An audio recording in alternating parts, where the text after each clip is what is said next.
Mereka menuju ladang dengan berjalan kaki sejauh 1 kilometer. Masyarakat Baduy memiliki ketergantungan tinggi pada alam. Meski begitu, mereka mengelola alam dengan cara yang arif.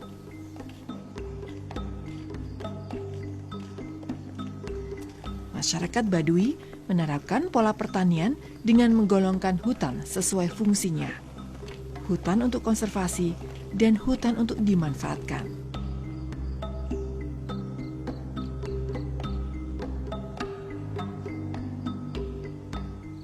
Sistem bercocok tanam yang diterapkan pun menggunakan cara pertanian ladang berpindah.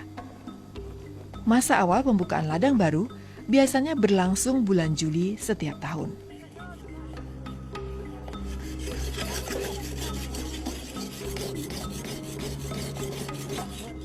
Aktivitas di ladang dimulai dengan sarapan bersama. Kali ini, kegiatan membuka ladang dilakukan oleh Paguyuban Petani Baduy Desa Kanekes, terdiri dari 80 petani. Kegiatan membuka ladang dan bercocok tanam, istilah mereka menyacar.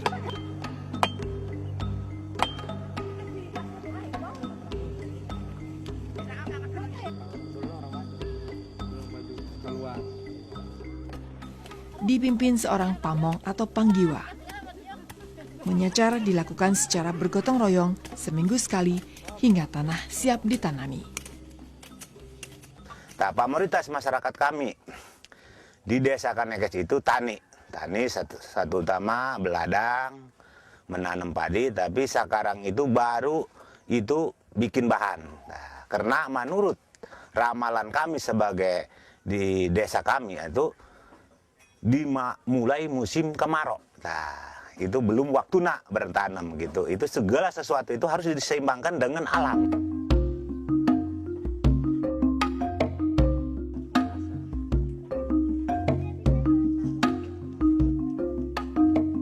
Selain berladang, sebagian masyarakat Baduy membuat gula aren untuk memenuhi kebutuhan hidup sehari-hari.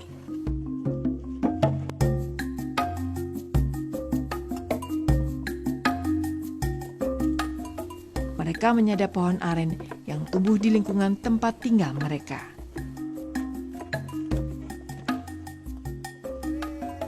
Proses penyadapan berlangsung 2 kali setiap pagi dan sore. 1 pohon aren menghasilkan sekitar 1 lodong atau setara 3 liter sari aren.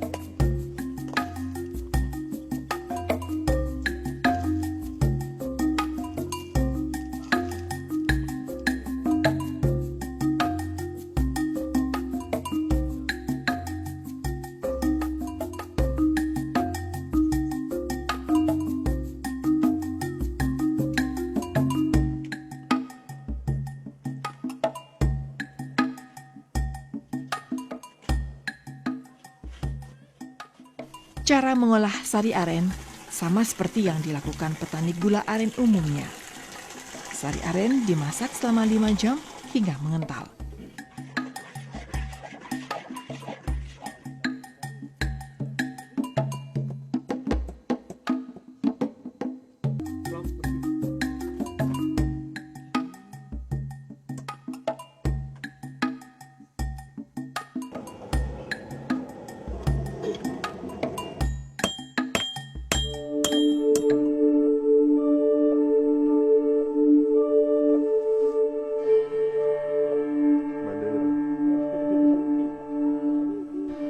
Wilayah Desa Kanekes seluas lebih dari 5 hektar merupakan tanah adat suku Baduy.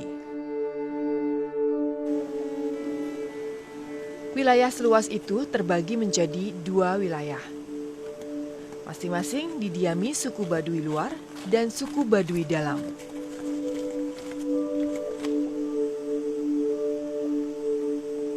Suku Baduy dalam hidup mengisolir diri dari pengaruh budaya luar. Mereka memang teguh memegang tradisi. Bahkan siapapun tak diperkenankan mengabadikan lingkungan tempat tinggal mereka.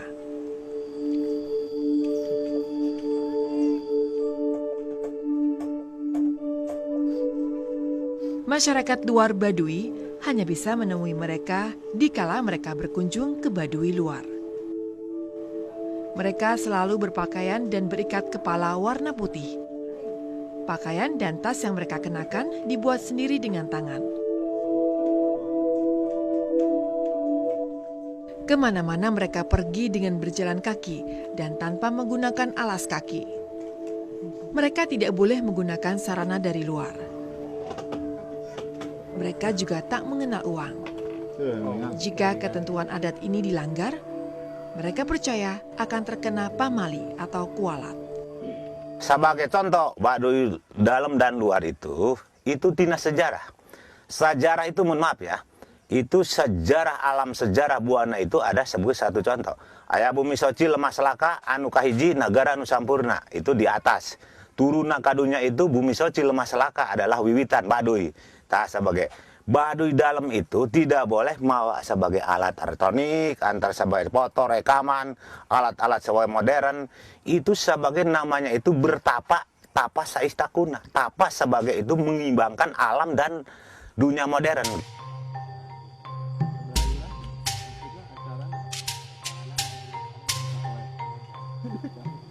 Berbeda dengan suku Baduy dalam, suku Baduy luar sudah bersentuhan dengan dunia luar. Meski bentuknya hubungan secara ekonomi.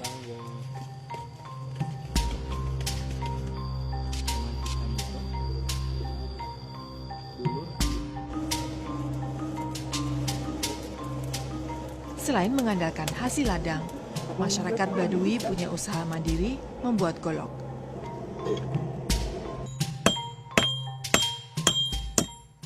Bahan utama pembuatan golok berupa besi per didatangkan dari luar desa Kanekes. Keahlian membuat golok pun mereka pelajari dari orang-orang di luar masyarakat Baduy. Hubungan secara ekonomi ini membuat masyarakat Baduy luar mengalami kemajuan. Hasil kerajinan golok mereka bawa keluar wilayah, dijual untuk masyarakat luar seharga Rp70.000 hingga Rp500.000.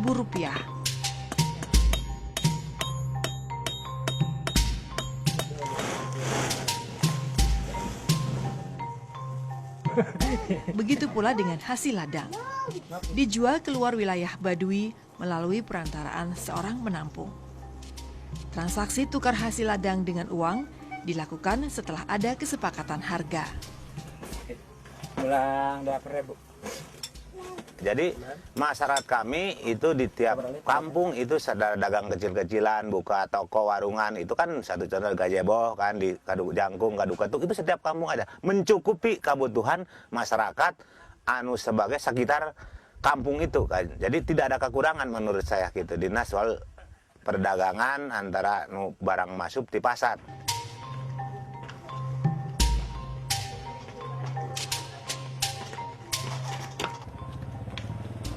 Dulu masyarakat Baduy tak mengenal sistem jual beli seperti ini. Mereka melakukan sistem barter untuk memenuhi kebutuhan hidup. Namun seiring dengan kuatnya pengaruh budaya dari dunia luar, masyarakat Baduy mulai mengenal sistem tukar-menukar yang lebih modern.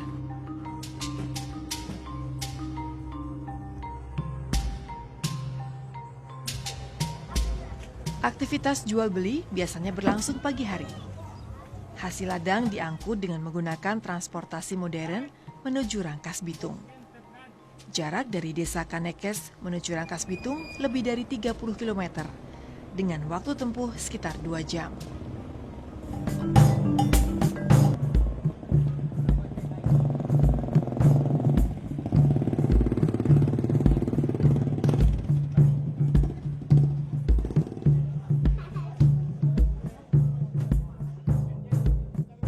Di pasar Rangkas Bitung inilah, pisang, sayur mayur, dan hasil ladang lainnya dari masyarakat Baduy dijual kembali oleh para pedagang di pasar untuk dikonsumsi masyarakat umum. Sebagian ada yang dikirim ke kota-kota besar untuk memenuhi kebutuhan masyarakat kota.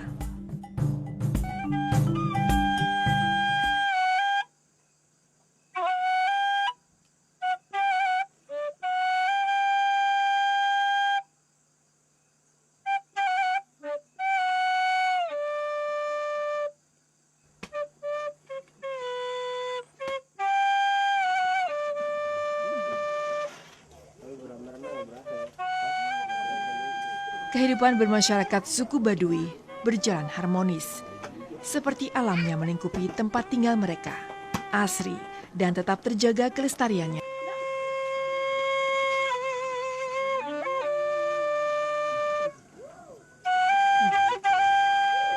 Menurut kepercayaan mereka, suku Baduy merupakan keturunan Batara Cikal, salah satu dari 7 dewa atau Batara yang diutus ke bumi.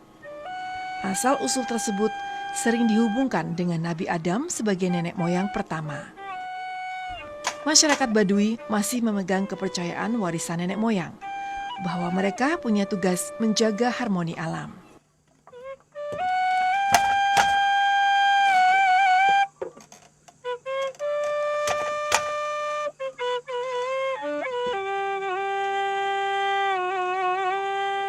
Kecintaan pada alam mereka tunjukkan dengan menjaga alam dari kerusakan. Bahkan mereka memiliki area hutan lindung yang berfungsi sebagai areal resapan air. Pepohonan di areal hutan lindung tidak boleh ditebang untuk tujuan apapun. Mereka memang hidup berdampingan dengan alam. Rumah-rumah adat mereka pun dibangun di atas batu yang berasal dari alam. Mereka percaya dengan memahami dan mengerti alam, niscaya bangunan rumah pun menjadi kuat. Memang kami sebagai masyarakat adat itu memang betul masalah listrik. Banyak sekali, yang sering sekali saya ditawari sama pemerintah karena Baduy itu tetap adat, alam, budaya itu dilestarikan. Kalau sejarah istilahnya listrik masuk, itu kan pasti masyarakat mau istilahnya ingin punya TV, ingin sebagai itu, tapi kami tetap. Nah, kami itu hanya sebagai lampu cempor, antar lampu kecil, kalau patromak, misalnya kalau musim-musiman aja. Tapi bagi kami itu memang tidak menerima menurut adat itu adalah sebagai kemodernan, itu sebagai listrik. Karena kalau udah nerima, pasti adatnya itu udah bebas. Kalau bebas kan, siapa yang tanggung jawab kan kira. Kalau istilahnya segala kebebasan itu alamnya karuksakan, manusia moralnya itu misalkan anak mungkin ruksakan, itu tetap kami itu sebagai istilahnya menahan diri lah.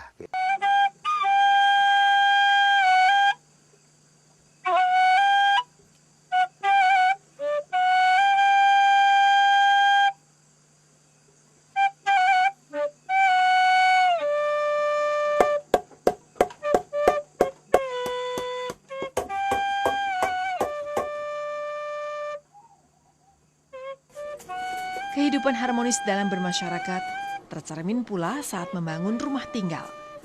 Misalnya saja masyarakat yang berada di kampung Balimbing, Desa Kanekes. Mereka sedang membangun kembali rumah tinggal yang telah terbakar hangus beberapa waktu lalu.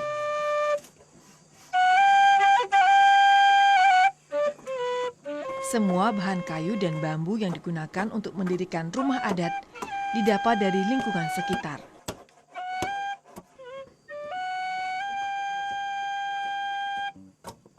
Pembuatan rumah adat hanya menggunakan golok sebagai alat pemotong.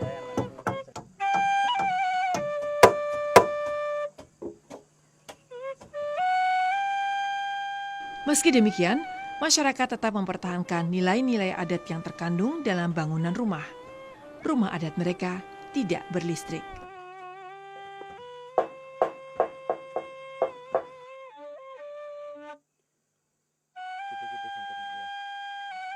Di malam hari, kerukunan hidup bermasyarakat makin terasa.